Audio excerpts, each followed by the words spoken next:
Ginoo, si Moises ang nagdumala. Sa karon moabot ang panahon nga ang mga tao giuhaw na. Mangita nagtubig. Si Moses dayon ilang kasukan. Moses, muna. Ingon muna.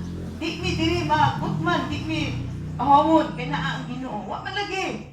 Unsa naman hangtod way undang nga pagbagulpol sa mga katawhan, mga Israelitas.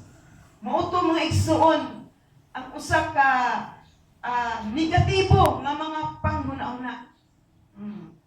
Walay pagsalig sa Ginoo. Hallelujah. Kulang ang ilang pagsalig. So dili gyud maayo ang pagka-negatibo. Mao hinungdan wa sila kalampos dito sa yuta nga bisaad tungod kay negatibo man. So busa ang mga Kristohanon dili makalahutay pagpangalagad sa Ginoo kung negatibo pirmi ang atong muna. Ang atong kinabuhi negatibo ta pirmi. So sakto ang tambag ni Pablo na punon ang mga panguna-una sa mga butang nga maayo. Atong pagkinabuhi diha sa Ginoo. Padayon lang ta, mga igsoon. Kay nga naman, dili man diha dayon. Pero sa unahan, mga igsoon, makabot nato, mga igsoon, kining mga butang nga atong gitinguha. Muna nga, positibo lang kanunay.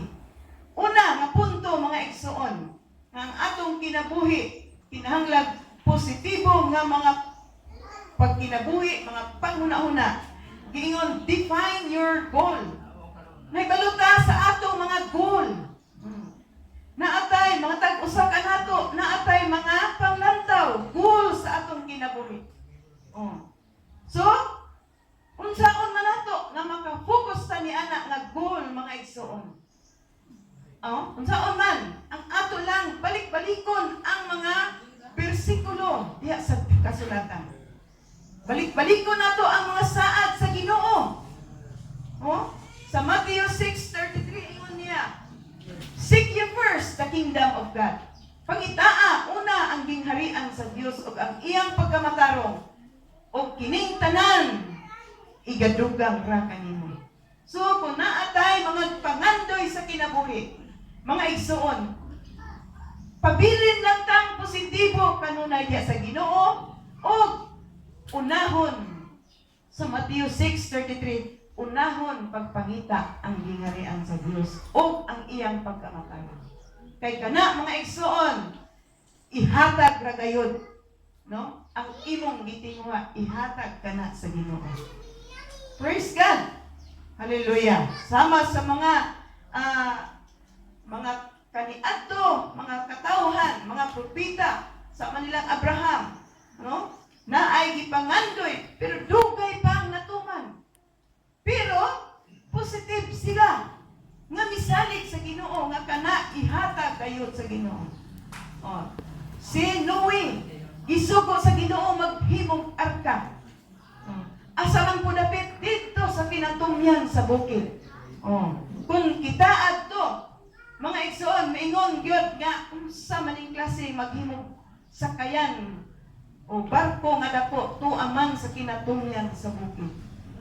Pero si Noe kung dili pa siya positibo ang iyang kinabuhi diha sa Ginoo, muundang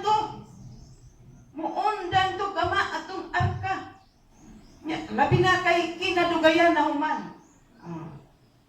So, kung dili pa positibo si Noe diha sa Ginoo, wa siya musalig, mga igsoon, wala, biya siya itong pagamang arka. Mubiya siya.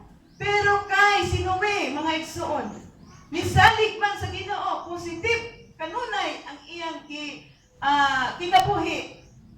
Niabot yun ang panahon, mga igsoon. Kadtong arka nga iyang gihimo na human. Tabad ang awit din ang sao. Kumusta man, mga igsoon?